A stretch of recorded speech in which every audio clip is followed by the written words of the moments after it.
পঞ্চগড়ের দেবীগঞ্জে জ্বালানি তেল বিতরণ নিয়ে তৈরি হওয়া বিশৃঙ্খলা নিয়ন্ত্রণে আনতে গিয়ে হামলার শিকার হয়েছেন ইয়োনো সবুজ কুমার বসাক। উপজেলায় জ্বালানি তেলের তীব্র সংকটের মধ্যে নিয়ম করা হয়েছিল যে ফুয়েল কার্ড ছাড়া তেল দেওয়া হবে না।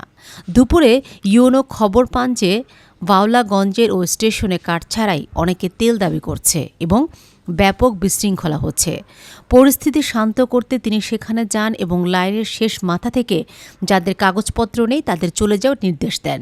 একজন মোটরসাইকেল আরোহীকে নিয়ম ভাঙার দায়ে 500 টাকা জরিমানাও করেন তিনি। জরিমানা ঠিক পরেই কোনো প্রকার কথা কাটাকাটি ছাড়াই একদল লোক সংগঠিত হয়ে লাঠিসোঁটা নিয়ে মিছিলের মতো তেড়ে আসে। তারা সরাসরি ইয়োনোর উপর চড়াও হওয়ার চেষ্টা করলে তার নিরাপত্তারক্ষী আনসার সদস্য তৈবুল ইসলাম বাধা দেন। এতে তৈবুল গুরুতর আহত হন এবং তাকে উদ্ধার করে উপজেলা স্বাস্থ্য কমপ্লেক্সে ভর্তি করা হয়।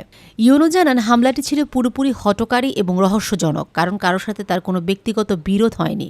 এমনকি হামলাকারীরা এতটাই সংঘবদ্ধ ছিল যে যারা মোবাইলে এই ঘটনার দৃশ্য ধারণ করছিল তাদের কাছ থেকে ফোন কেড়ে নিয়ে ভিডিওগুলো ডিলিট করে দেওয়া হয়।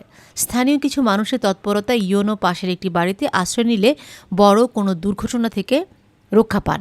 পরে দেবীগঞ্জ থানার পুলিশ গিয়ে তাকে উদ্ধার করে। এই ঘটনার পর ওই ফিলিং স্টেশনে তেল বিতরণ স্থগিত করা হয়েছে এবং জড়িতদের শনাক্ত করতে আইনি প্রক্রিয়া শুরু হয়েছে। ঘটনাটি ঘটে বাউলাগঞ্জ এলাকার জান্নাতুল মাওয়া ফিলিং স্টেশন।